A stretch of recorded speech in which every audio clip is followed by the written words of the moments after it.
네, 잠시 후 2시부터 대통령 탄핵 심판 4차 변론이 시작되는 가운데 심판정에 직접 출석을 하는 윤석열 대통령과 김용현 전 국방장관의 대면 가능성에도 관심이 쏠리고 있습니다. 한편 공수처가 윤 대통령의 내란 우두머리 혐의 사건을 오늘 검찰로 송부한다고 밝혔는데요. 검찰의 기소 시점도 주목받고 있습니다. 자세한 소식 임주혜 변호사와 함께 짚어보겠습니다. 어서 오십시오. 어서 오세요. 네, 안녕하세요. 예.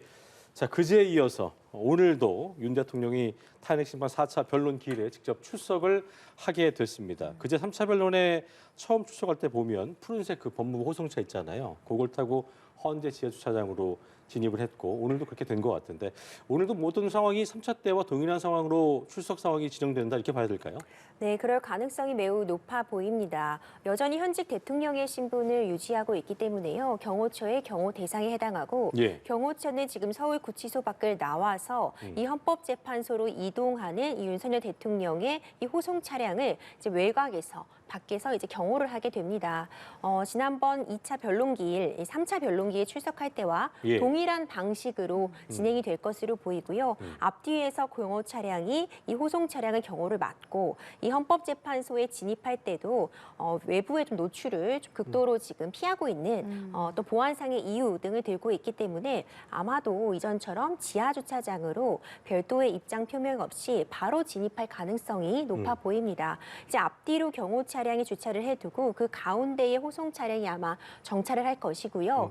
이제 입구로 바로 들어가게 되면은 이 들어가는 모습이 언론에 공개되거나 하기는 좀 어렵지 않나 이런 생각이 듭니다.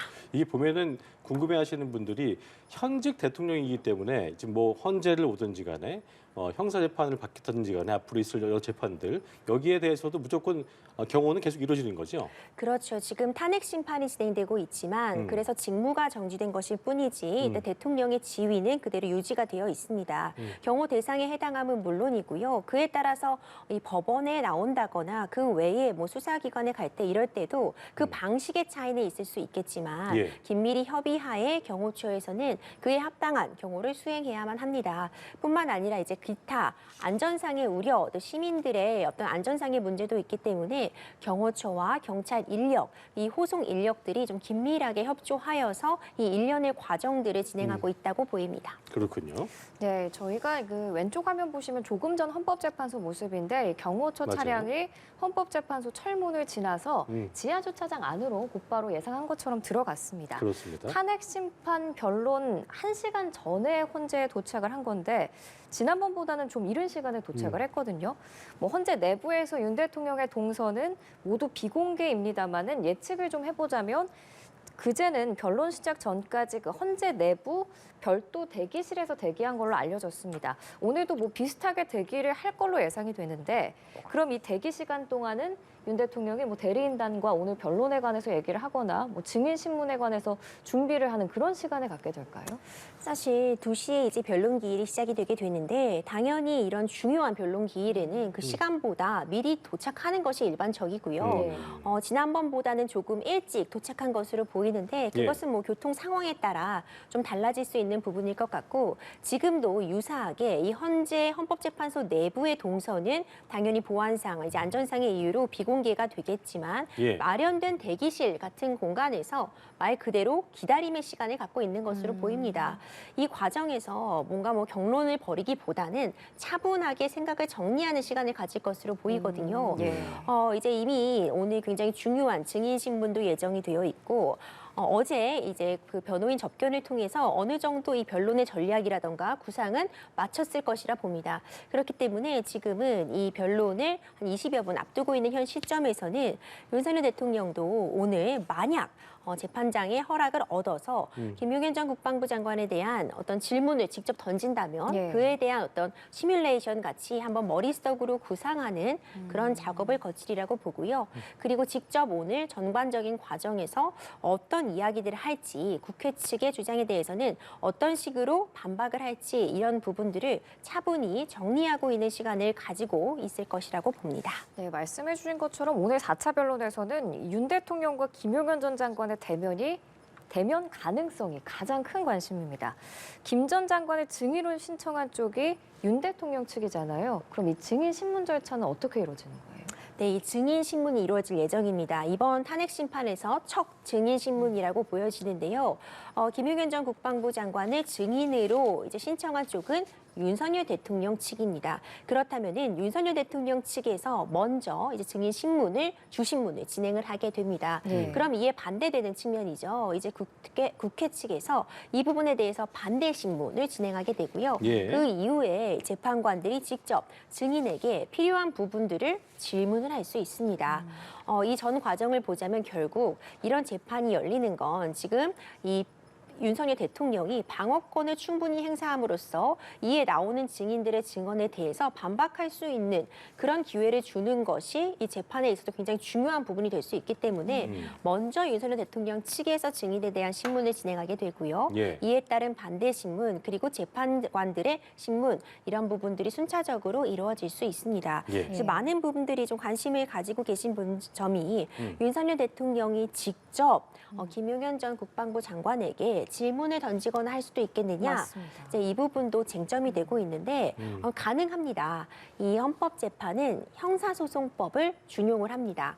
형사소송법에서 증인신문에 대해서 피고인도 재판장의 허락을 얻어서 증인신문이 가능한 것으로 되어 있기 때문에 오늘 재판에서도 만약 윤석열 대통령 본인이 직접 어떤 질문을 하기를 원한다면 재판장의 허락을 구한 후에 지금 윤석열 대통령 변호인단 측에서 주신문을 할 때 할 수도 있을 것이고 맞아요. 아니면 모든 과정이 끝나고 나서 다시 허락을 얻어서 추가적으로 질의를 진행을 할 수도 있는 그런 상황으로 보입니다. 일단 어제는 뭐 국회 측에서는 분리를 하자고 했었습니다만 그 부분도 오늘 변론이 시작되면 헌재 측에서 어떻게 할지를 말할 것으로 보이고요. 저희가 이제 어제 봤었던 부분, 현직 대통령 신분을 감안해서 포승줄도 차지 않았고 정장, 그러니까 그제였죠. 빨간색 넥타이 차림으로 심판장의 모습을 드러낸 바 있는데 이건 역시 시청자분들께서는 아니 보통 뭐 구속되거나 그러면 뭐 이렇게 차고 파란 수위 입고 하는 거 아니야 하신 분들이 계시더라고요.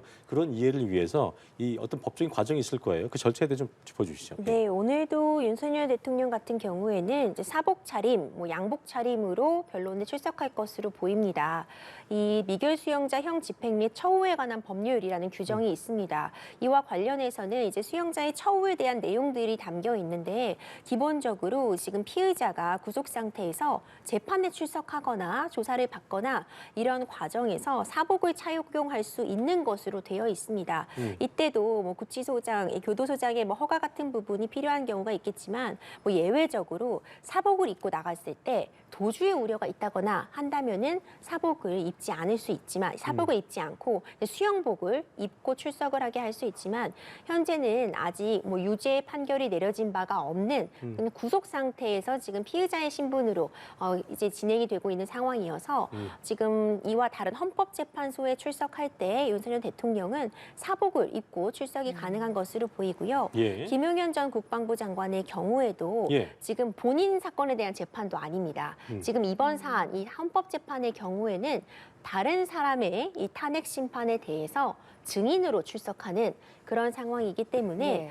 지금 이 김용현 전 국방부 장관의 경우에도 구속 상태에서 기소가 된 상황이기는 하나 역시 이제 사복을 입고 증인 신문을 받을 가능성이 훨씬 더 높아 보이고요. 물론 뭐 본인이 수영복을 입고 나가겠다고 한다면은 네. 뭐 그것이 불가능하지는 않겠지만 지금 여러 가지 전 상황들 지금 이 탄핵 심판을 담당하고 있는 이 전반적인 상황을 보건대 아마도 윤석열 대통령은 당연히 사복 차림, 김용현 전 국방부 장관의 경우에도 별다른 이유가 없는 한 사복 차림으로 출석을 해서 증언을 할 확률이 매우 높아 보입니다. 그렇군요. 네, 그럼 자. 김 전 장관은 윤 대통령 측 대리인단의 증인을 신청한 거잖아요. 그래서 오늘 윤 대통령 측이 먼저 주신문을 한 뒤에 그 다음에 국회 측 대리인단이 반대 신문으로 증언 내용을 확인하는 절차를 거치게 될 텐데 이런 과정들이 3차 변론기일엔 없었잖아요. 증인 신문이 오늘이 처음이니까. 그렇죠. 그럼 3차 변론기일 때보다 훨씬 변론 시간이 길어질 거라고 예상을 해볼 수 있겠네요. 네, 다소 길어질 가능성은 있습니다. 근데 한 가지 이제 변수가 원래는 오늘 김용현 전 국방부 장관뿐만 아니라 조지호 전 경찰청장에 대한 증인 신문도 예정이 되어 있었고 그 시간이 함께 포함이 되어 있었습니다. 예. 그런데 이제 조지호 전 경찰청장 같은 경우에는 지금 건강상의 이유를 들어서 불출석 사유서를 제출한 하였고 이제 재판장 측에서도 국회 측에 계속 증인을 유지할 것인지를 확인해달라 이런 입장을 내기도 했습니다. 지금 건강상의 이유가 발생한 부분에 대해서는 이미 언론에도 공개가 되었기 때문에 일단 오늘 증인이 원래는 2명이었는데 이제 1명으로 줄어든 점, 이 점은 사실 또 신속하게 재판이 종료될 가능성을 남겨놓고 있지만 예. 김용현 전 국방부 장관 같은 경우에는 이번 12.3 비상계엄 선포와 관련해서 가장 핵심적인 인물이라고 볼 수 있습니다. 그렇죠. 현재 이미 구속 상태에서 기소가 되었고 이것을 내란죄의 주요 임무 종사자로서 지금 공소장에 기재된 부분들이 확인되고 있기 때문에 사실상 이번 헌법재판에서도 이 재판장들도 이 김용현 전 국방부 장관에게 물어야 할 질문들이 굉장히 많을 것으로 보이고요. 당연히 이 탄핵을 소추한 이 국회 소추인단 측에서도 김용현 전 국방부 장관에게 굉장히 많은 질문, 질의가 이어질 것이라고 보거든요. 그리고 김용현 전 국방부 장관도 직접 출석을 해서 입장을 밝히겠다고 한 만큼 이에 관해서 굉장히 상세하게 답변을 할 가능성, 증언을 할 가능성도 매우 높아 보이기 때문에 이런 점들을 고려하면 이 증인신문 과정이 상당히 길게 이어질 가능성이 높지 않나 지금으로서는 생각이 됩니다. 예. 그 예정된 증인신문 시간에 보면 2시 30분부터 90분 동안이더라고요. 그런데 이 90분을 넘어서도 증인신문이 가능하다는 말씀이신 거죠? 그렇죠. 지금 필요하다면 그 시간을 훨씬 넘게 늦은 시간까지도 당연히 가능할 것이고요. 아마 이 김용현 전 국방부 장관의 어떤 중요성을 고려할 때 지금 특히 윤석열 대통령과 좀 진술이 불일치하는 그런 부분들도 보이고 이번 12.3 비상계엄 관련해서 뭐 구속영장 실질심사에서도 그렇고요. 체포적부심에서도 그렇고 담당 법관이 이제 윤석열 대통령에게 질의한 그런 측면들, 비상계엄 선포 과정에서 이 1호 포고령의 그런 작성의 배경이라던가 아니면은 그 비상 입법 기구 같은 부분을 실제로 마련하려고 했냐 이런 부분에 대한 답을 해줄 수 있는 그런 핵심적인 인물이기 때문에 양측 모두 굉장히 신문을 길게 이어가지 않을까 생각이 그래요. 됩니다. 대통령 탄핵 심판 4차 변론. 오늘 윤석열 대통령은 호송초를 타고 12시 47분경 종로구 헌재에 도착을 했고 이제 조금 전 들어온 소식에 따르면 이제 김용현 전 장관의 입장만 좀 남은 상황인 것 같고 포토라인을 지나갈까 아니면 지하주차장으로 직행을 할까 아직도 미정인 상황인데 어떻게 좀 예상해 볼 수 있을까요?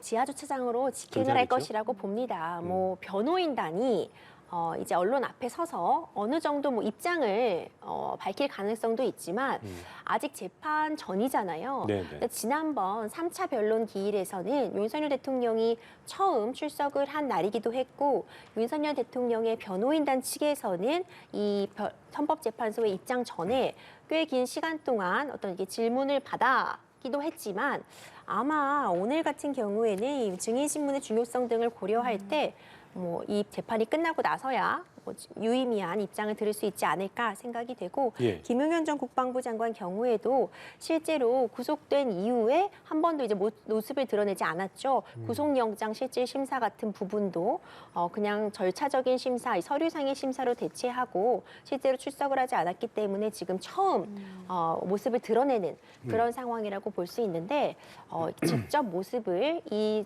헌법재판소 출석 전에 드러내지는 않을 것이라고 봅니다. 네, 저희가 김 전 장관의 이 출석 동선도 확인되는 대로 저희가 속보도 전해드리도록 하겠고요. 관심을 갖는 것은 어쨌든 지금 말씀하신 것처럼 윤석열 대통령도 대통령이지만 같이 공모한 공수처 입장에서 공모한 혐의로 적용을 했기 때문에 혐의 적용했기 때문에 김용현 전 장관의 입으로 모아지고 있는데 그만큼 김 전 장관이 어떤 증언을 할지가 관심이 쏠리고 있습니다. 국회 측에서 이제 오늘 변론 기일에 증인으로 출석하게 되는 김용현 전 장관에 대해서 대통령과 분리가 필요하다고 주장을 했고 문영배 권한대행이 이제 재판부 평행을 거치겠다고 했으니까 이제 오늘 그 부분은 이제 밝혀질 텐데 일단 국회 측에서 왜 그 거리를 두게 좀 분리가 필요하다고 주장한 거예요? 그렇죠. 이제 이 증인과 지금 피의자, 그러니까 증인과 윤석열 대통령, 지금 피소추된 이 윤석열 대통령을 신분 관계를 고려할 때 국회 측에서는 김용현 전 국방부 장관이 증언을 제대로 못할 수 있다. 제대로 못한다는 게 어떤 의미죠? 제대로 못한다는 의미는 이제 국회 측의 입장에 따르면 김용현 전 국방부 장관이 윤석열 대통령이 어쨌든 현직 대통령의 지위를 가지고 있고 자신의 상관인 그런 상황이기 때문에 소위 말해서 눈치를 볼 수밖에 없다. 부담감을 한다는 얘기죠. 그렇죠. 입장을 그런 걸 펴면서 실질적으로 더 사실을 기억에 부합하는 진술을 해야 됨에도 불구하고 일부 윤석열 대통령 측에 유리한 증언을 강요받지 않겠느냐, 같이 출석하는 것만으로 이런 입장이라고 보여지고요. 그러니까 결국 이 윤석열 대통령과 김용현 전 국방부 장관의 관계를 고려할 때 증언을 제대로 하기 위해서는 분리가 필요하다. 이런 입장을 낸 것입니다. 근데 일반적으로 이 형사 재판에서도 이 헌법 재판에서 형사 재판을 준용하고 있기 때문에 증인과 이런 분리가 이루어지는 경우들이 있긴 합니다. 근데 이게 늘상 일어나는 일은 아니고요. 예. 어떤 경우에 이렇게 되는 거예요? 아동 학대 사건이라던가 그러면 이제 아동들이 제대로 당연히 증언을 할 수 없기 때문에 가해자와 피해자가 같이 있을 때. 그렇죠. 뭐 성범죄 사건 그렇죠. 이런 부분들이 있을 때 이제 가림막을 설치한다거나 아니면 완전히 별도의 공간으로 분리를 해서 이제 헤드폰 같은 것으로 증언의 진술을 들을 수는 있게 하되 그 재판장 안에 들어오지는 않도록 하는 그런 경우들은 있습니다.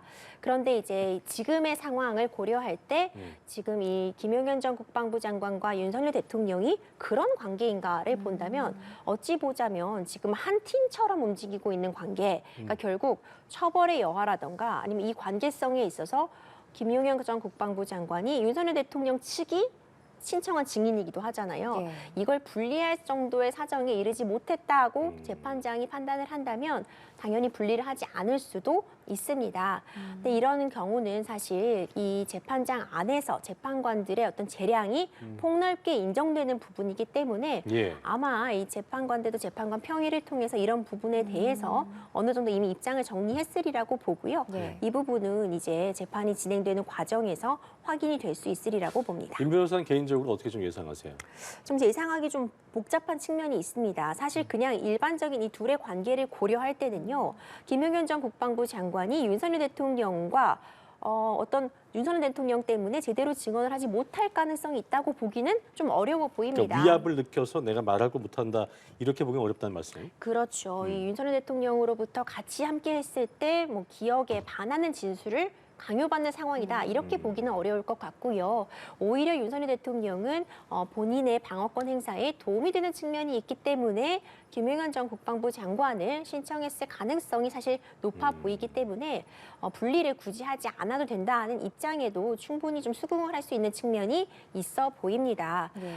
그리고 경우에 따라서는 이제 재판을 진행하다 보면 재판관들은 이 사람의 진술, 이 증언을 듣는 자체도 굉장히 중요하지만 그때 뭐 표정 변화, 두 사람이 대면했을 때의 그 기류라던가 그 반응 이런 부분을 통해서도 사건의 단초를 함께 얻을 수 있는 측면이 있어서 그럴 때는 또 대면을 하는 것을 재판정이 원칙으로 할 때도 있거든요. 여러 사정들이 감안된 측면은 있을 것 같습니다. 네. 다만 이 사건의 뭐 중요성이라던가 김용현 전 국방부 장관이 갖는 이 증인으로서의 어떤 이런 핵심적인 기능 이런 부분들을 고려할 때 재판장에서는 이제 재량적인 판단에 따라서 적어도 뭐 가림막 설치나 잠시 동안은 이 부분을 분리하는 과정 등도 고려는 할 수 있으리라고 봅니다. 예. 그렇군요. 또 한 가지 궁금한 게 원래는 이 국회 측에서 신청한 증인 신문이 먼저 있을 예정이었는데 윤 대통령 측이 김용현 전 장관 먼저 증인 신문 해야 한다고 해서 헌재가 받아들인 걸로 알고 있거든요. 이거는 왜 뭐 이렇게 주장을 했을까요? 사실 뭐 이런 부분은 뭐 전략적인 부분이라고 볼 수 있습니다. 그러니까 김용현 전 국방부 장관의 이야기를 먼저 들어보겠다. 그러니까 적어도 김용현 전 국방부 장관이 가장 핵심적인 내용들을 많이 알고 있습니다. 네. 어떻게 보자면 이 나무로 보자면 뿌리 같은 역할을 지금 이 재판 그렇죠. 전 과정에서 할 수밖에 없는 인물이기 때문에 윤석열 대통령 입장에서는 지금 다른 일반적인 그런 진술들은 배제하고서라도 가장 큰 줄기가 되고 가장 핵심되는 내용부터 정리하고 가자. 그래서 김용현 전 국방부 장관에 대해서 증인 신문을 하면 굉장히 많은 그런 진술들이 나올 것이고 윤석열 대통령과의 관계성 같은 부분들도 정리가 되기 때문에 일단 김용현 전 장관부터 증인 신문을 해서 큰 줄기를 잡아놓고 그 외에 이제 증인 신문들을 진행하는 것이 더 유리하다고 판단하지 않았을까 싶습니다. 재판장에서는 뭐 그런 유불리를 따져서 결정했기보다는 일단 김용현 전 국방부 장관이 갖고 있는 증인으로서의 그런 중요성 그리고 가장 핵심적인 인물이라는 점 이런 부분들을 감안해서 제일 먼저 증인신문을 잡지 않았을까 생각이 됩니다. 그렇군요. 자, 그렇다면 오늘 김용현 전 장관이 이 헌법재판정에서 어떤 말을 할까, 어떤 증언을 할까에도 관심이 쏠리고 있는데 어쨌든 아까 얘기했던 것처럼 그렇게 불편해할 사이가 아닌 한 팀으로 본다면 그렇게 뭐 대면하게 될 수도 있을 텐데 지금 윤 대통령 측에서 계속 주장하고 있는 것은 비상계엄을 할 수밖에 없었던 당위성을 계속 얘기하고 있잖아요. 아마 비상계엄이 실행되기 전에 모든 지금 말씀하신 것처럼 공모한 혐의를 받고 있기 때문에 그런 전반적인 것들을 다 알고 있을 수 있으니까 아마도 그런 부분에 대한 걸 얘기할지 아니면 지금 윤 대통령 측처럼 비상계엄이 있을 수밖에 없었던 어떤 그런 당위성 이런 부분들을 강조할지 궁금해지네요. 어떻게 좀 예상하세요?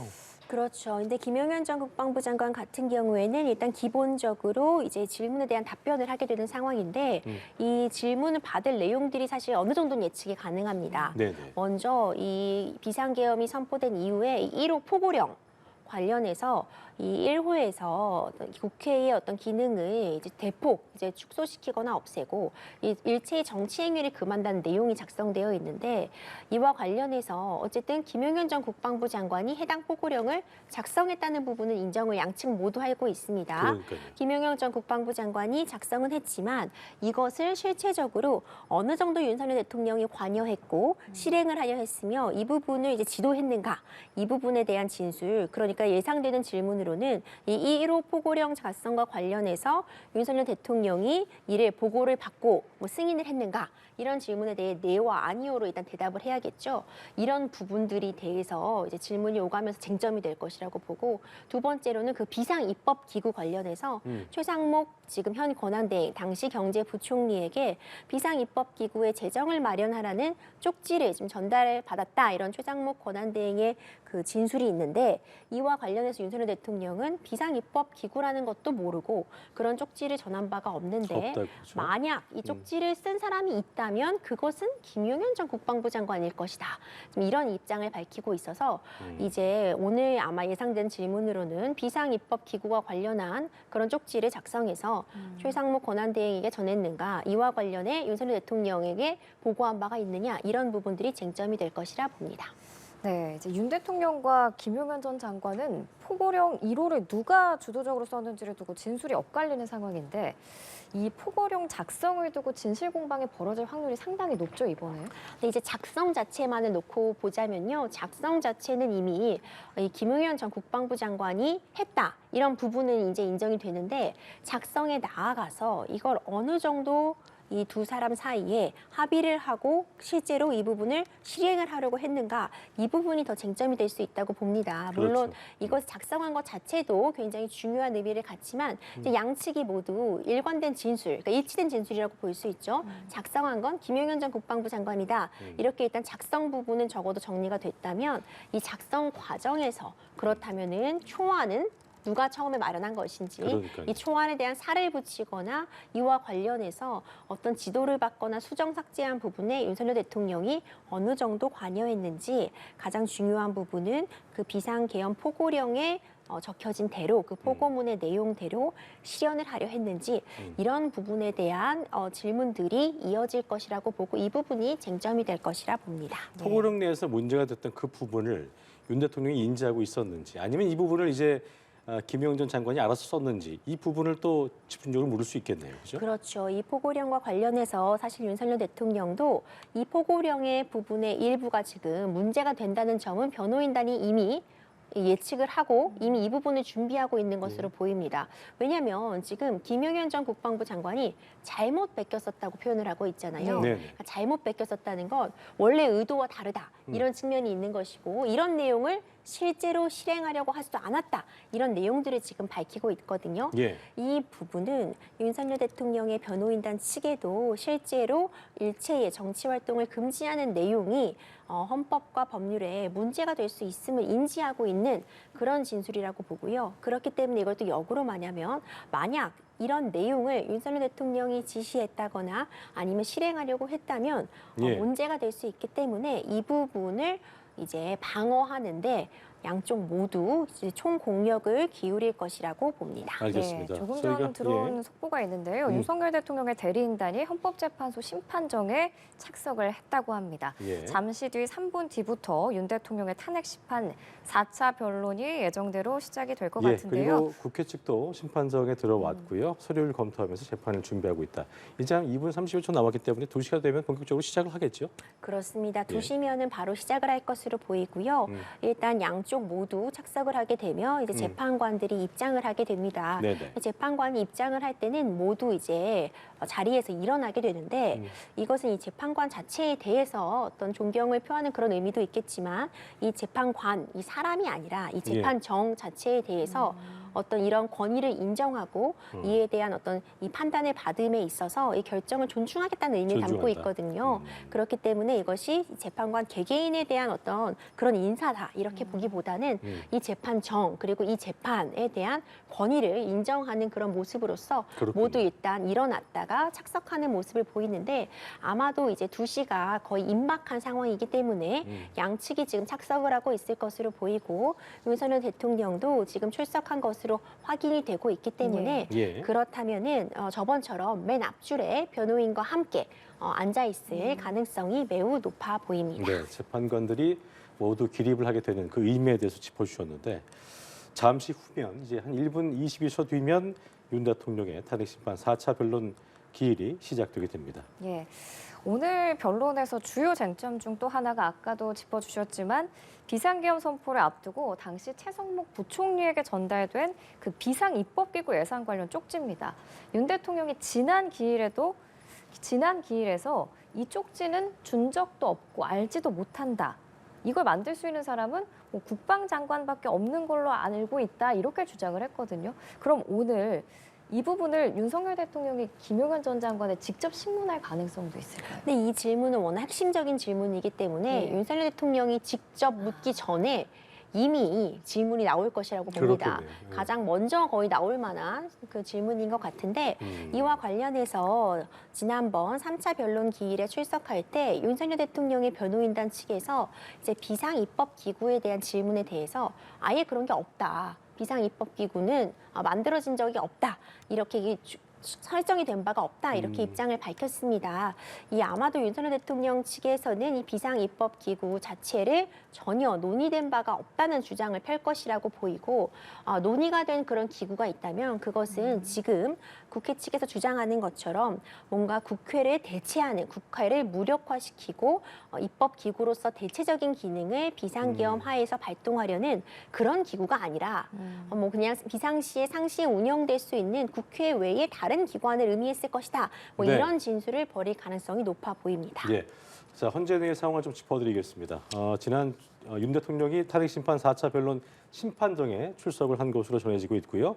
지난번, 그제죠. 지난 출석과 같은 양복 차림에 붉은색 넥타이를 착용하고 있고 현재 변호인과 대화를 하면서 재판을 준비하고 있다는 소식이 전해져 왔습니다. 또 8인의 헌법재판관이 입장을 했고 탄핵심판 변론이 시작됐다는 소식까지 들어왔습니다. 아까 말씀하신 것처럼 이제 재판관 들어오게 되면 모두 일동 기립을 해서 아까 말하셨던 어떤 뭐 재판관에 대한 예우라기보다는 그 이 재판에 대한 그 의미를 다시 한번 짚어주시면 좋을 것 같습니다. 예. 네, 그렇습니다. 지금 아마 이제 재판정이 이제 막 시작하려는 그런 상황으로 보이는데 네, 그렇습니다. 윤석열 대통령도 지금 재판관들에게 인사하고 인사 후에. 착석을 했다라는 네네. 소식까지 들어왔습니다. 네, 이제 이런 과정들을 보자면은 이제 재판정에 대한 예우 그리고 권위에 대해서 모두들 다 이것을 존중한다, 이에 따르겠다 이런 의미를 담고 이제 기립을 하고 착석을 하고 이제 이런 모습들이 보이는 것 같고요.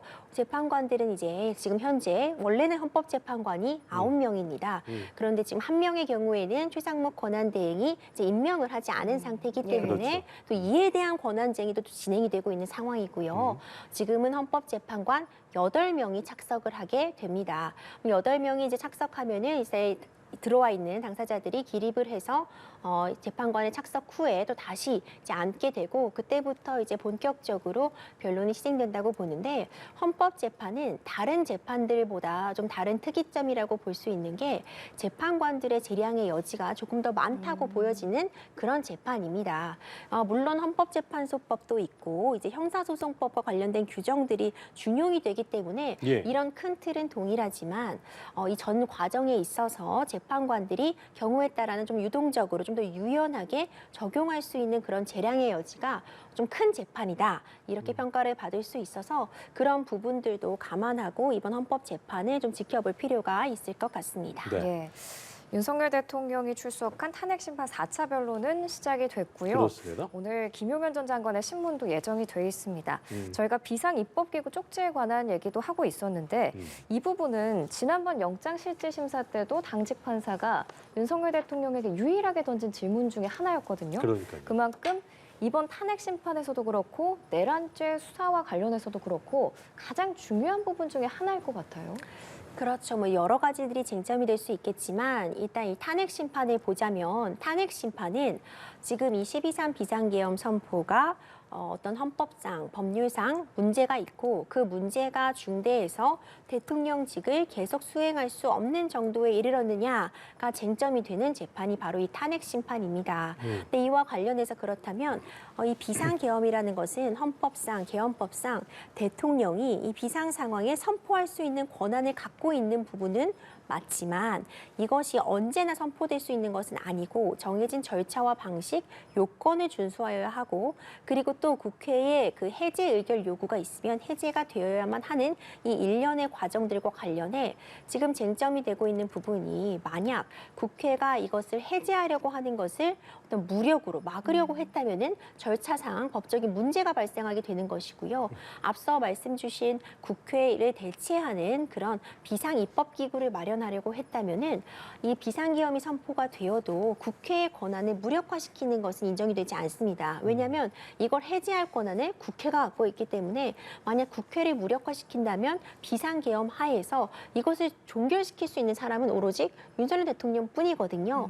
이것은 이 삼권 분립의 원칙상 인정이 되지 않기 때문에 네. 이 국회의 권한을 없앨 수는 없는 것인데 만약 비상입법기구가 정말 국회를 대체하는 기구로서 존재했다면 이것은 이 12.3 비상계엄 선포가 법적으로 문제가 있을 수 있음을 의미합니다. 그렇기 때문에 양측이 이 부분에 대해서 한쪽은 비상입법기구가 이 국회를 대체하는 것이다. 문제가 있다 주장을 할 수밖에 없고 예. 윤석열 대통령 측에서는 이것이 국회를 대체하려는 시도가 전혀 아니다. 그런 기구는 논의된 바 없다. 이렇게 지금 주장을 펼 수밖에 없는 그런 구조적인 또 이유를 갖고 있습니다. 그렇겠네요. 헌법재판소가 서면 확인 후에 증거를 정리하고 증인 심민 예정이라는 또 소식이 들어왔는데 일단 이번 변론에서도 지난 변론과 마찬가지로 CCTV 영상이 증거로 확인될 가능성이 크겠죠? 네, 지금 CCTV 영상도 증거로서 함께 확인할 예정이라는 소식들이 전해지고 있는데 이 12.3 비상계엄 선포 관련해서 그날의 그 전 과정들, 특히 국회에 진입하는 그런 병력들의 모습이라던가 지금 선관위에 들어가는 그런 인원들의 모습, 이 과정들이 사실 CCTV로 남아 있고요. 이 CCTV도 전 과정이 중계가 된다고 네, 해도 잠시만요. 조금 전 재판정에 입장하는 그렇습니다. 윤석열 대통령의 모습입니다. 네. 지난번 때와 마찬가지로 감색 양복 차림에 붉은색 넥타이를 메고 재판정에 출석을 했는데요. 이거는 조금 전 상황입니다. 네, 헌법재판소 심판정 조금 전의 모습. 저희가 전해드린 대로 2시부터 탄핵심판 4차 변론이 시작됐고 윤석열 대통령이 재판정으로 들어오는 모습을 함께 보셨습니다. 예, 오늘 4차 변론길이 예정돼 있고 피청구인인 윤석열 대통령이 이제 헌정사상 현직 대통령으로는 처음으로 탄핵 심판에 출석을 했습니다. 그렇습니다. 3차 변론에서는 윤 대통령이 모두 4차례 정도 발언 기회가 있었거든요. 먼저 시작할 때 모두 발언이 있었고 이후 3차례 정도 재판관의 질문에 답을 하는 발언이 있었는데 오늘도 과연 어떤 발언들이 있을지 또 증인신문도 직접 하게 될지 저희가 지켜보도록 하겠습니다. 그렇습니다. 윤석열 대통령이 이제 헌재 변론 시작하면서 그제도 그렇고 오늘도 그렇고 사실 뭐 이 대통령이 움직인다는 것이 쉽지 않은 상황이기 때문에 뭐 많은 관심이 또 보여지기도 하고 그럼에도 불구하고 적극성을 보인다는 것 어떤 의미로 좀 바라보고 계세요? 윤석열 대통령 같은 경우에는 이 탄핵 심판이 지금 가장 중하다 이렇게 판단을 하고 있을 것이라고 봅니다. 예. 그럴 수밖에 없는 게 이 탄핵이라는 것이 갖고 있는 그 중요성, 지금 현직 대통령의 신분을 유지하느냐, 전직 대통령이 되느냐의 기로에 놓여 있고요. 예. 탄핵 심판이 특히 헌법재판소에서 이 대통령직이 이렇게 직무가 정지되고 권한대행, 심지어 지금 권한대행의 권한대행 체제로 유지가 되고 있는 그렇죠. 이 현 상황이 오래 지속되는 것은 결코 바람직하지 않기 때문에 예. 이런 측면을 고려해서 신속하게 지금 재판을 하겠다고 밝히고 있어서 윤석열 대통령은 이 부분에 대해서 이 속도도 신경을 쓰지 않을 수 없는 상황이다. 이 헌법재판에 집중해야겠다. 이런 입장을 표명한 것이라고 보이고요. 예. 영상에서 보시는 것처럼 이제 재판장들이 입장을 했기 때문에 지금 윤석열 대통령도 기립을 했다가 이제 함께 착석을 하는 모습도 확인이 되는데 그렇습니다. 이런 식으로 해서 이제 처음으로 이제 처음 재판이 진행이 되게 되는 거고 예. 서면들 제출한 서면 같은 부분 제출한 것이 맞는지 확인을 하고 예. 오늘 살펴볼 뭐 그런 내용들 증거들 뭐 추가로 신청된 부분이 있다면 그런 증거들을 정리한 이후에 한 2시 반부터 김용현 전 국방부 장관에 대한 증인 신문이 진행되리라고 봅니다. 그렇습니다. 그제 출석했을 때는 네네. 탄핵 심판에 윤석열 대통령이 처음 출석한 거기 때문에 재판관이 모두 발언의 기회를 줬었는데 오늘은 그런 모두 발언 없이 바로 변론으로 들어가겠죠? 그건 알 수는 없을 것 그것도 같습니다. 제정입니까? 그렇죠. 이제 보통 이제 처음 출석이기도 하고 이제 첫 변론기일에 직접 예. 현직 대통령이 이 탄핵 심판에 출석한 것이 지난번 변론기일이 처음이었습니다. 예. 그렇다면 적어도 재판부에서는 오늘은 윤석열 대통령의 이야기를 충분히 듣겠다, 들어주겠다 이런 입장을 펼 수 있을 것 같고요. 모두 발언을 할 수 있는 기회가 이번 변론 기일에도 주어질 가능성은 충분히 있지만 뭐 경우에 따라서는 윤석열 대통령이 굳이 필요가 없다고 생각을 한다면은 뭐 요청하지 않을 수도 있고요. 전반적인 과정은 재판부의 이 재량에 따라서 만약 재판부가 질의할 부분이 있다거나 한다면은 바로 윤석열 대통령을 직접 신문을 할 가능성은 충분히 열려 있습니다. 네.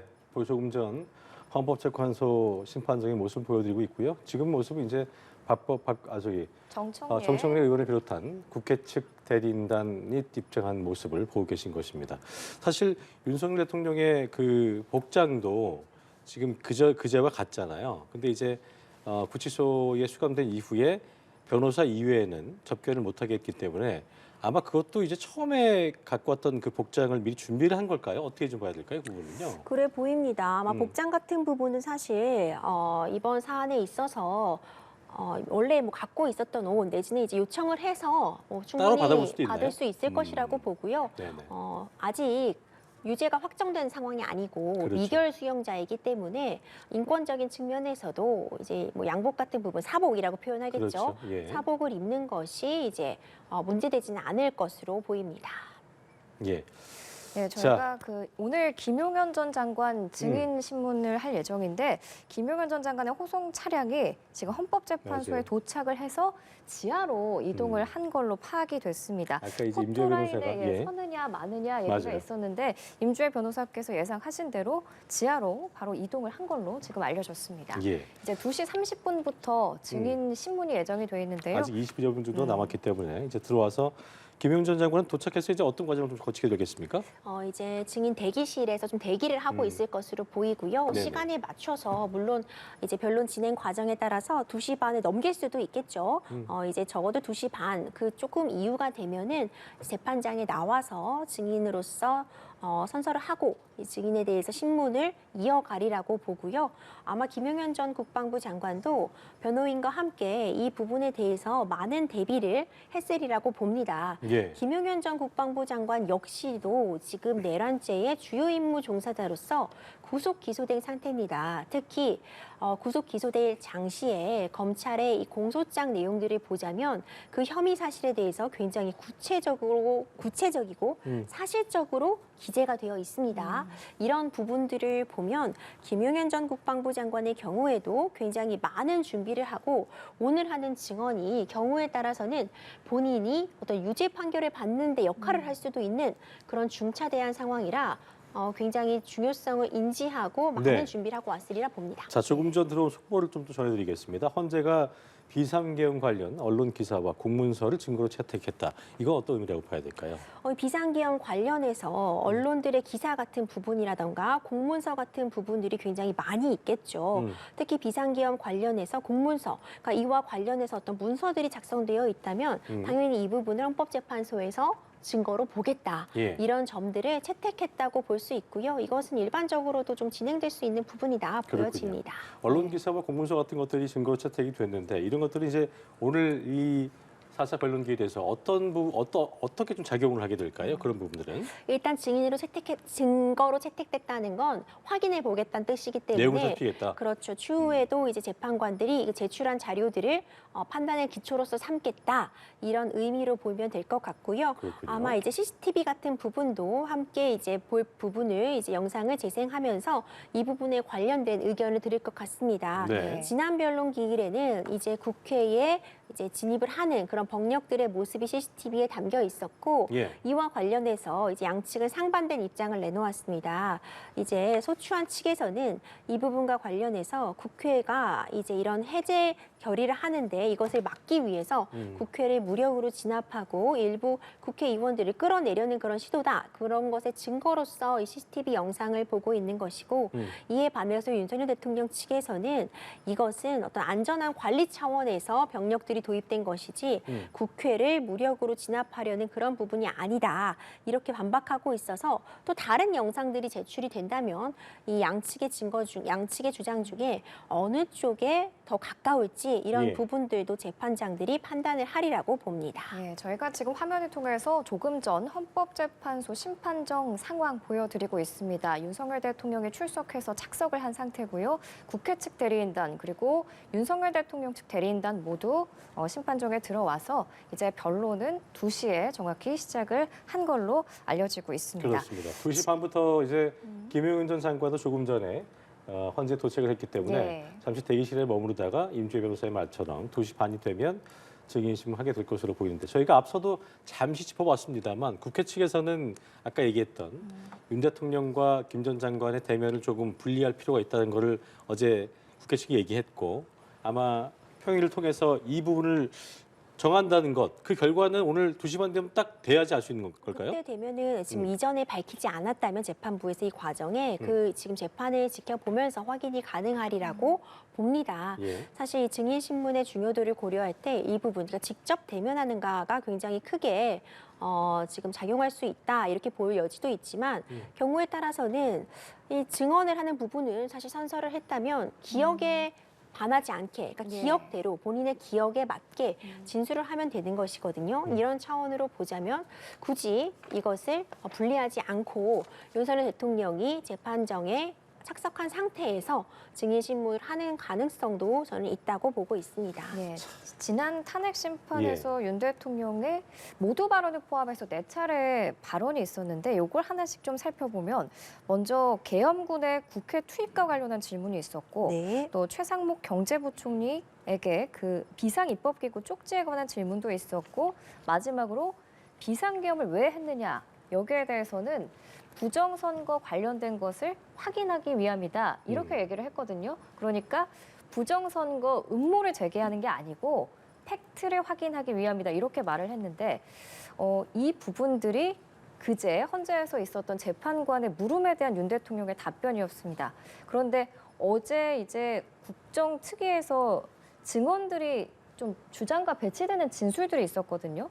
특히 그 홍정원 국정원 1차장이 뭐 다 잡아들여서 싹 다 정리해라 이런 지시를 받았다고 말을 했고 곽종근 전 특수전사령관도 윤 대통령의 체포 지시는 분명한 사실이다 이렇게 말을 했으면 윤 대통령이 헌법재판소에서 한 발언들과 배치되는 부분이잖아요. 그렇죠. 이런 것들은 그럼 어떻게 따져야 되나요? 그렇죠. 이제 이런 부분들이 결국 진술만 남아있는 상태라고 예. 볼 수 있습니다. 그러니까 이것이 어떤 물증, 뭐 예를 들어서 뭐 통화로 녹취가 있다든가 뭐 그런 개념처럼 그렇죠. 확실하게 알 수 있는. 그렇죠. 그게 말씀 없는 주신 거잖아요. 어떤 통화 내용이 녹취로서 남아있다거나 아니면 지금 포고령 같은 것은 눈에 남아있잖아요. 예. 그 포고령이라는 것 자체가 남아있는데 지금은 진술 등이 있으면 결국 진술의 신빙성이라는 걸 따지게 됩니다. 얼마나 믿을 만한 진술인가를 보게 되는 건데 진술이 구체적일수록 그 신빙성이 올라간다고 볼 수 있고요. 그 진술을 뒷받침할 만한 그와 똑같은 진술을 하고 있는 사람들이 또 등장한다면 당연히 진술의 신빙성을 높일 수 있는 상황입니다. 어제 국회의 이 국정감사 이와 관련해서 윤석열 대통령에게 불리할 수 있는 진술들이 일부 나온 점은 맞습니다. 뭐 국회를 이제 무력으로 진압하려고자 하는 일부 인원에 대해서 체포를 지시받았다 이런 부분들의 진술이 있었는데 이것 자체로 바로 이것이 사실이다라고 재판장에서 평가하진 않을 것이고 네. 다만 이를 뒷받침할 만한 다른 증거들이 있는가 이런 부분들을 함께 살펴볼 것이라고 봅니다. 자, 지금 들어오는 속보를 하나씩 좀 전해드리겠습니다. 윤석열 대통령 측이 김용현 전 장관에 대한 증인 신문 전에 별도 발언을 요청했다고 하고 또 대통령은 민주당의 권력 남용을 막기 위해서 비상계엄을 선고했다. 어떻게 보면 이제 그 선포했다는 기존의 입장, 그러니까 뭐 정당성을 계속 얘기하고 있는 것이고.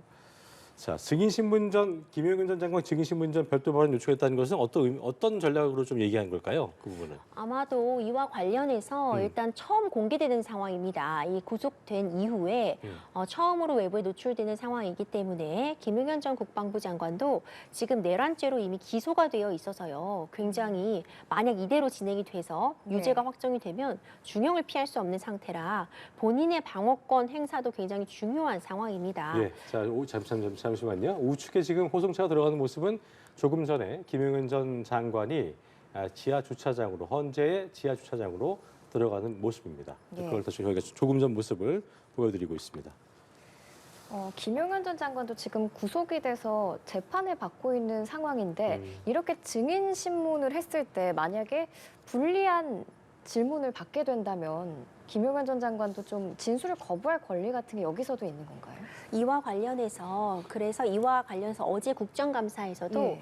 지금 본인이 유죄로서 다퉈질 쟁점들 이것이 형사재판이 진행되고 있다는 이유로 증인 출석 자체를 거부한 사례들도 있었습니다. 예. 근데 지금 사실 이 사안의 중대성 같은 부분을 고려할 때 김용현 전 국방부 장관은 사실상 이미 내란죄의 주요 임무 종사자 혐의로 기소가 되어 있어서 그 부분에 대한 재판은 그대로 돌아가고 오늘은 김용현 전 국방부 장관의 재판이 아닙니다. 네. 예. 사실상 제3자의 재판에 참여한 상황이라고 볼 수 있는데 다만 이 사실관계가 본인이 지금 형사재판과 관련된 그런 부분들을 다분히 담고 있습니다. 지금 경우에 따라서는 이 김용현 장관이 기억에 반하는 진술을 하는 거 아니냐라는 또 그런 논초리도 있을 수 있겠지만 김용현 전 국방부 장관도 결국 이 전 사실관계에 대해서 질문에 대한 그 맞는 답변을 하지 않으면 본인이 또 불이익을 당할 수도 있거든요. 네. 저는 어쨌든 김용현 장관도 굉장히 충실하게 최대한 상세하게 답변을 준비하고 왔으리라고 보고 변호인단 측도 이 점을 굉장히 잘 준비하지 않았을까 생각이 됩니다. 예. 자, 조금 전에 들어온 소식을 제가 하나하나 좀 정리를 해드리겠습니다. 윤석열 대통령 측이 김용현 전 장관 증인 신문 전에 별도의 발언을 요청했고 또 대통령은 민주당의 권력 남용을 막기 위해서 계엄을 선포한 것이다. 어떤 계엄 선포에 대한 그 당위성을 얘기한 것 같고요. 또 비상계엄 선포로 국민들에게 경각심을 전파하기 위한 목적이었다. 네. 그리고 무분별한 예산 삭감 등 헌정문란을 호소한 것이다라는 속보가 전해 들어왔습니다. 예, 또 비무장과 비폭력을 분명하게 군에 지시했다라고 말을 했는데 군은 그때 이제 총기를 다 갖고 있었거든요. 그렇죠. 이런 발언, 윤 대통령 측의 발언을 윤 대통령이 눈 감고 대리인의 발언을 경청했다라는 소식까지 들어왔는데 그 평화적인 계엄이었다 이 주장을 계속 일관되게 하고 있는 그렇습니다. 그렇죠. 이 비상계엄이 문제된 초기부터 윤석열 대통령 측에서는 일관된 주장의 그 기조를 갖고 있었습니다. 비상계엄 선포는 일종의 그 야당의 독주를 견제하기 위한 장치, 특히 선관위의 불법적인 선거 의혹에 대한 확인 차원, 그리고 줄 탄핵이 이어지는 현 정국을 타개하기 위한 그런 목적으로 일종의 겁박력이었다. 사실 이렇게 표현할 수 있어요. 실제로 비상계엄을 달성하겠다 그 내지는 무기를 쓰려는 건 아니었지만. 네, 그런 부분이 아니었다라는 입장을 밝히고 있는데 이제 이와 관련해서 지금 배치되는 증언들이 진술들이 나오고 있는 것도 예. 사실입니다. 뭐 무기 사용이 있었다 내지는 국회의원들의 체포를 지시받았다 이런 진술들이 나오고 있어서 결국 핵심적인 부분은 윤석열 대통령이 그런 진술이 나온 부분에 대해서 어떻게 이 진술이 맞지 않다는 부분을 입증할 것인가.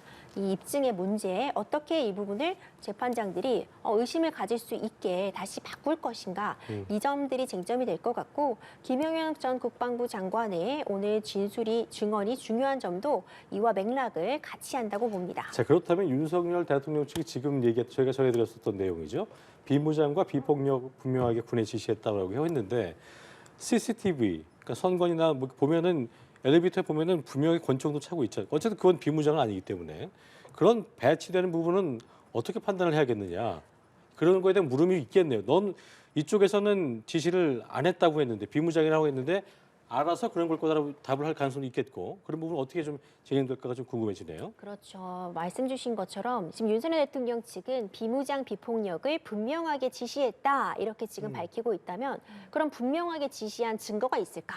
이 부분을 보면 증거의 증거. 그렇죠. 만약 이 부분을 윤석열 대통령이 제시할 수 있다면 무장 지시를 받았다는 것은 진술만 있고 이제 비폭력을 지시한 증거는 더 강력하게 남아 있다면 진술의 신빙성이 윤석열 대통령 측에 기울게 될 것이고 문자 메시지라든가 통화 녹취라든가 이런 것들이 있다면 그렇죠. 아니면 뭐 공문이라든가 이런 것이라면 더 확실할 수 있겠지만 만약 그런 부분이 없고 오히려 윤석열 대통령은 비무장 비폭력을 명확하게 지시했다는 진술만이 있는 것이고 그에 반하는 증거들 CCTV 영상이라든가 그런 지시 무장이라든가 아니면 국회의원들의 체포 지시를 받았다는 진술들은 계속 등장하고 그 전후 사실관계가 구체적으로 드러나고 실제로 그런 진술, 그러니까 체포를 하라는 지시를 받았다는 시간에 그 계엄 사령관과 윤석열 대통령이 통화한 내용은 남아있지 않아도 그 통화 시간, 통화 목록이 남아있다. 이런 전후 사정들이 더해진다면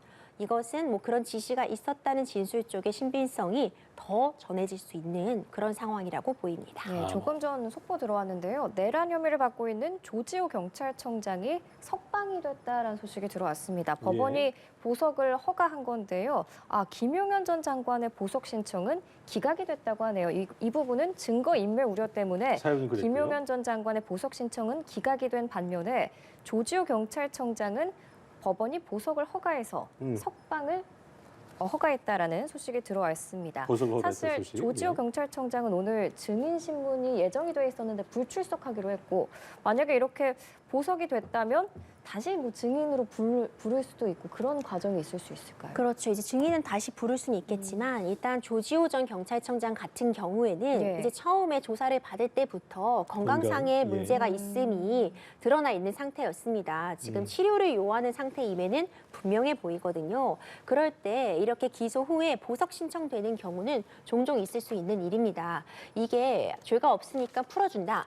그런 의미가 아니라 지금 보증금 납입을 조건으로 해서 일단 이 구금 상태에서는 해제를 하지만 이 경우에 따라 이제 증거를 인멸한다거나 다른 사정이 있으면 다시 또 수감이 되게 되거든요. 이런 부분들을 감안하면 조지호 경찰청장 같은 경우에는 지금 건강상의 이유, 당장 좀 긴박하게 치료를 받아야만 하는 이유가 좀 명백하다, 명확하게 보이는 측면. 급박한 이유가 있다는 거죠. 그렇죠. 이제 정확한 그 상황, 그 건강상의 문제에 대한 부분은 다 알지 못하겠지만 아마도 이제 증인 신문을 받을 수 없을 그 정도의 상태일 가능성도 남아 있어서 아마 그런 부분들이 감안이 되어서 이 불출석 사유서도 제출이 되고 일단 보석도 이제 인정이 된 것이 아닌가 싶고요. 보통 그 보석 청구를 하게 되면 허가되는 허가율이랄까요? 그 보통 어떻습니까? 보통 재판에 보통 어떤 사건에서는 어떻습니까? 사실 일률적이라고 보기는 어려운 게 사안마다 달라질 수 케이스 바이 있습니다. 케이스군요. 그렇죠. 사안의 중대성이라던가 뭐 피해의 정도 그리고 보석을 받아들여 줬을 때 상대방 피해자가 있을 때 그것이 너무 부당하게 느껴지진 않겠는가. 여러 가지 법 감정들이 좀 고려될 수밖에 없어서 일률적으로 정해지지는 않지만 이런 지금과 같은 상황, 건강상의 요인 같은 경우라면 사실 보석은 받아들여질 수 있는 제도임은 분명해서 일단 조지호 경찰청장은 건강상의 이유로 받아들여진 것이라고 저는 보고 있고요. 네. 그리고 수사기관의 협조적인 태도를 보였다는 점 등도 분명히 감안이 그렇군요. 됐으리라고 봅니다.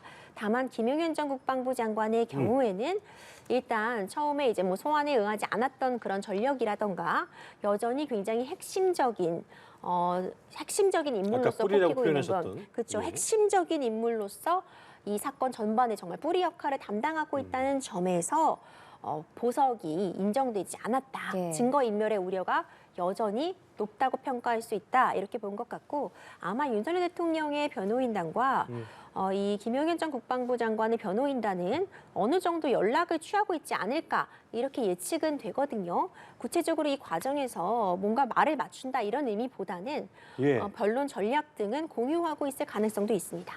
예, 지금 속보 들어왔는데요. 네. 김용현 전 장관의 증인 신문이 시작이 됐습니다. 그렇습니다. 김용현 전 장관도 정장 차림으로 헌재에 출석을 한 걸로 알려졌는데 이번 탄핵 심판에서 첫 번째 증인으로 나오게 된 김용현 전 장관 증인 신문 조금 전에 시작이 됐습니다. 자, 김 전 장관 정장 차림으로 출석을 했고 증인 선서를 한 것으로 또 전해지고 있습니다. 2시 반부터는 약간 2, 3분 정도 전인데요. 어쨌든 김용현 전 장관의 증인 출석을 했고 선서가 시작됐고 이 부분이 시작될 것으로 보입니다. 예, 이제 증인 선서를 했다라고 말씀을 드렸는데 증인 선서를 했다가 위증을 할 경우에 또 위증죄가 추가가 될 수도 있는 거잖아요. 그렇죠. 증인이 이제 위증을 하면 당연히 처벌 대상이 됩니다. 그렇기 때문에 이제 증언은 그 무게감이 다르다. 그렇죠. 이렇게 볼 수 있는데 이 위증이라는 건 기억에 반하는 진술을 할 때 위증이 됩니다. 그러니까 사실관계가 일부 다르더라도 예. 정말 내 기억이 그와 일치했다면 내가 잘못 기억하는 경우들 예, 그 그렇죠. 디테일한 부분에 있어서는 세세한 부분에는 차이가 있는 부분들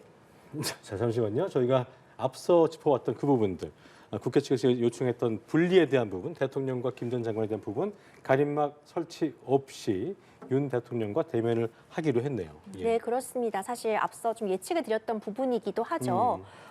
이제 국회 측에서는 가림막이라던가 아니면은 분리해서 진행을 하겠다, 해야 한다. 왜냐하면 이 둘의 관계를 고려할 때 김용현 전 국방부 장관이 제대로 증언을 하지 못할 가능성이 있다 이렇게 주장을 했지만 네. 예, 앞서 살펴본 것처럼 그런 관계성이 인정되지 않는다고 본 것 같고요. 그렇군요. 어쨌든 재판정에서 중요한 건 지금 윤석열 대통령이 방어권 행사 측면에서라도 김용현 전 국방부 장관의 증언을 충분히 듣고 이에 대해서 반박할 수 있는 기회를 주는 것도 이 재판의 목적이라고 볼 수 있기 때문에 그렇겠네요. 이런 점들을 감안해서 이 재판정에서는 대면해서 증인 신문을 진행하는 것으로 결정을 한 것이라 봅니다. 예. 자, 김용현 전 장관 거짓말 있으면 위증의 벌 받겠다 선서를 했고 이어서 심판정 중앙에 착석을 해서 주신문이 시작됐다는 속보가 전해져 왔습니다. 네, 김용현 전 장관 정장 차림으로 헌법재판소 증인으로 출석을 했고요. 증인 선서도 네, 이루어졌습니다. 하나하나 발언을 하고 있는데요. 윤 대통령에게 김용현 전 장관의 말입니다. 비상계엄 선포를 건의했다는 내용이 전해져 왔습니다. 일단 이 내용은 뭐 저희가 알려진 대로 본인이 건의했다는 내용으로 발언을 했네요. 그렇죠. 이제 앞서 이제 예측한 대로 좀 진행되고 있는 부분이 보이는데 그러니까요. 김용현 전 국방부 장관도 지금 사복을 입고 출석을 했고요. 그리고 지금 가운데 증인석에 지금 준비를 하고 있는 모습으로 예측이 됩니다. 그리고 이제와 관련해서 이제 증인 선서를 해서 기억에 반하지 않는 그 진술을 하겠다는 부분을 다시 한번 선서한 것으로 보이고 이미 앞서 알려졌던 부분입니다. 이 비상계엄을 누가 좀 건의했는가 예. 이 부분도 쟁점이 되었는데 김용현 전 국방부 장관이 윤석열 대통령에게 비상계엄을 건의한 것으로 알고 있는 사실처럼 김용현 전 국방부 장관도 다시 한번 이 부분을 확인했다고 보고요. 주신문이 시작되었습니다. 예. 주신문은 이 증인을 신청한 윤석열 대통령 측에서 진행을 하게 되고 아마 변호인들이 김용현 전 국방부 장관에게 비상계엄을 건의할 당시에 예. 그 전후 상황, 왜 건의하게 되었는지, 언제 건의했는지 이런 부분들을 지금 질의하고 있으리라고 예측이 됩니다. 그렇습니다. 윤 대통령 대통령에게, 예. 측 대리인단이 김용현 전 장관에게 비상계엄 상황에 대한 질문을 하고 있습니다. 그렇습니다. 자, 대통령에게 비상계엄 선포를 건의했냐라고 묻자 음. 김용현 전 장관이 네, 이렇게 답을 했다고 하는데요.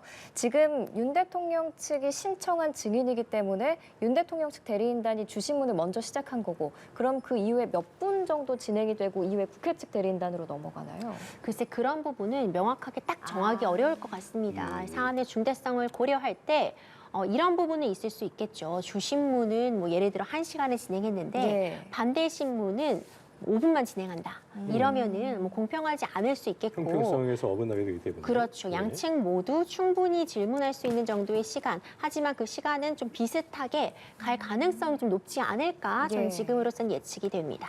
아까 이제 저희가 정해졌던 내용 중에 하나가 윤 대통령 측이 계속 저희가 예상됐던 부분이고 오늘 또 얘기한 부분인데 부정 선고를 거듭 주장을 했고 지난 뭐 변론 때도 그랬었고요.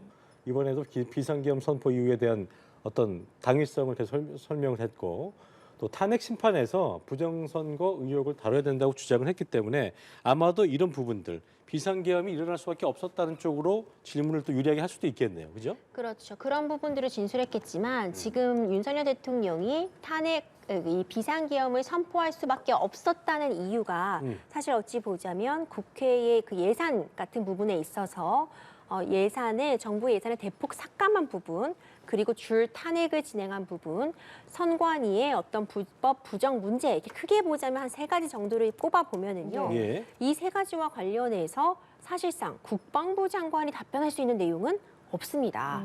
그러니까 이런 문제들은 사실 다른 기관에서 더 중점적인 역할을 하는 것인데 아마도 김용현 전 국방부 장관은 이런 구체적인 상황보다는 이 비상계엄을 선포할 수밖에 없다고 본인이 판단하고 건의한 그 배경에 대해서는 간략하게 이야기를 하지만 그 배경을 김용현 전 국방부 장관이 이런 위험한 상황이라고 발언을 했다고 해서 위험한 상황이라고 인지를 했다고 해서 재판부에서 정말 위험한 상황이었구나 이렇게 인지할 수는 없는 상황이고요.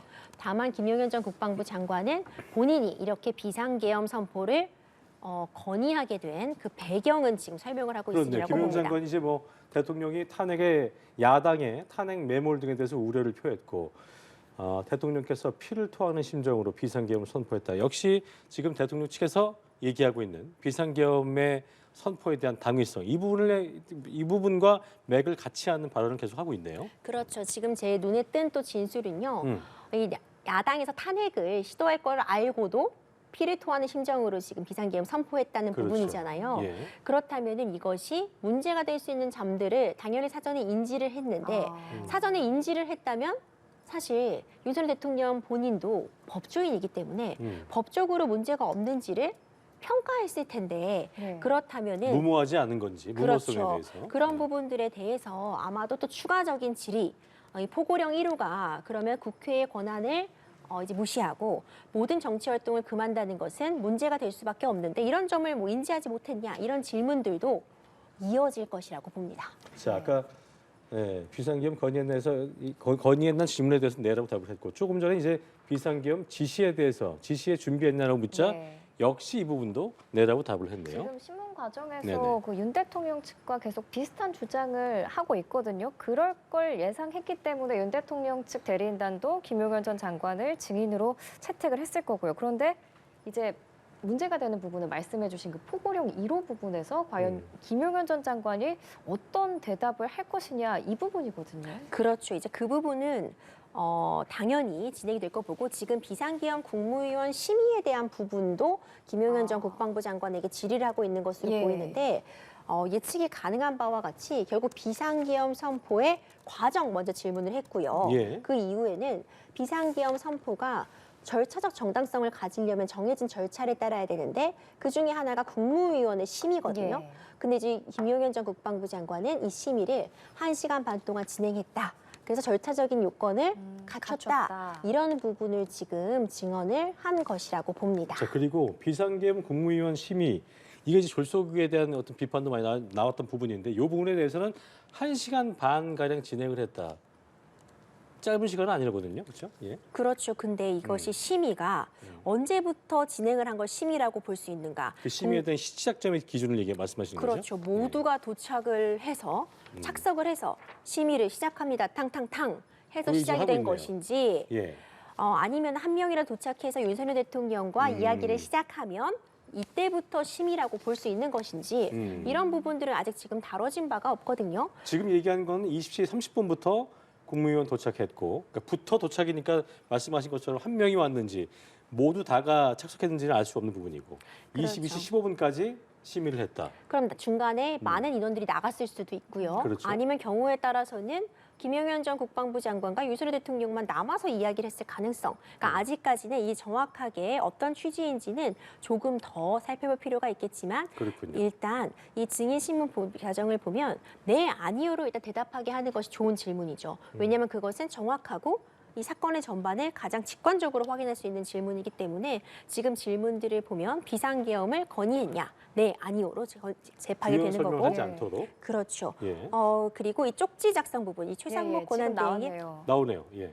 이 쪽지 작성 부분도 음. 김용현 전 장관이 작성했는가에 네라고 대답한 것으로 보입니다. 그렇네요. 네라고 했고 최상목 권한대행에게 전달한 쪽지 제가 작성한 분이다. 네라고 답을 한 것 같고, 그리고 최상목 권한대행에게 전한 쪽지가 실무자를 통해서 전달을 했다. 이렇게 일단 확인이 됐습니다. 네, 이 본인 비상 입법 기구 발언했다면요? 관련한 쪽지를 김용현 전 장관 본인이 작성해서 최상목 권한대행에게 전달했다. 이렇게 지금 증인 진술을 하고 있는 거거든요. 예. 예비비 확보 등 기재부에 요청을 했다라는 건데 이 부분은 그러면은 윤석열 대통령이 그제 발언했던 것과 일치하네요. 그렇죠. 이제 남은 부분은 과연 윤석열 대통령은 알았느냐 이 부분만 알았을까? 이제 입증을 하면은 되는 상황으로 보이고 결국 김용현 전 국방부 장관이 이 비상입법 기구에 대해서도 쪽지를 작성해서 기재부에 예산 마련을 요청했다. 이 부분까지는 김용현 전 국방부 장관도 인정을 하고 있는 것으로 보이고 보시는 것처럼 이제 최상목 권한대행에 직접 전달한 것이 아니라 예. 만나지 못해서 예. 실무자를 통해 적절한 부분도 사실 이 최상목 권한대행이 이 쪽지를 받았다고 남긴 그 부분에서 회의록을 보더라도 실무자에게 받았다고 되어 있었거든요. 네. 그 부분과도 지금 일치해서 이제 이 부분은 좀 정리가 되는 것으로 보이고 남는 부분은 윤석열 대통령은 이 과정을 전혀 모른다. 이 쪽지의 존재 자체도 모르고 비상입법 기구에 대해서는 이제 논의된 바가 없다고 했는데 예. 이제 그 부분을 김용현 전 국방부 장관이 대통령은 이 부분을 알고 있었느냐에 대한 질문의 답변이 또 굉장히 중요한 지점이 온 것 같습니다. 그러면 이 비상 입법 기구 쪽지에 관한 논란이 어느 정도 해소된 부분은 지금 이제 진행되고 있는 탄핵 심판에 좀 큰 영향을 미치는 건가요? 그렇죠. 근데 이제 말씀드린 것처럼 이제 남은 질문, 과연 윤석열 대통령이 이 부분을 보고받았는가에 대한 답변까지를 듣는 것이 매우 중요할 것 같습니다. 그렇군요. 자, 그리고 윤 대통령이 김용현 전 장관을 바라보면서 발언을 경청하고 있다고 했는데 어쨌든 아까 말씀하신 것처럼 중요한 부분은 이 부분을 전달한 부분을 윤 대통령이 인정했느냐 그 부분이 중요하다고 볼 수 있겠네요. 네, 그렇죠. 매우 중요하다고 보입니다. 결국 윤석열 대통령이 이 부분을 인지하고 보고를 받았는지에 대한 질문이 추가적으로 지금 이어질 것이라고 봅니다. 예. 아마도 김용현 전 국방부 장관은 윤석열 대통령에게 어찌 보자면은 이제 무리가 되지 않는 선에서 지금까지는 좀 증언을 하고 있는 것으로 보이고 윤석열 대통령과 지금 대면한 상태이기 때문에 서로 어느 정도의 교감은 있으리라고 보는데 앞으로 추가적으로 있을 질문에 대해서 어떤 식으로 증언을 하는지가 윤석열 대통령의 이제 이후에 있을 이 변론 과정에서도 매우 중요한 역할을 할 수 있으리라 봅니다. 네.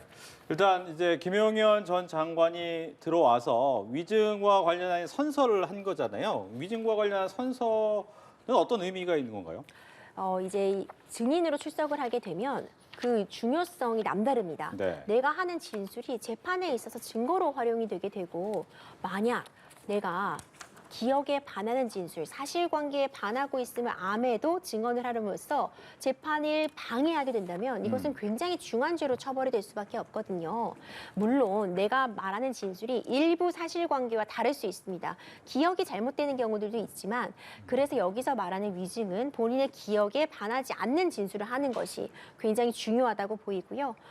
그렇기 때문에 이 선서를 하고 위증의 벌을 받겠다고 선서를 하는 부분은 내가 아는 대로, 내가 지금 기억하는 대로 진술을 하겠다는 의미고 만약 이 부분이 사실과 다르다 판명이 된다면 위증의 죄를 물을 수 있는 상황입니다. 네.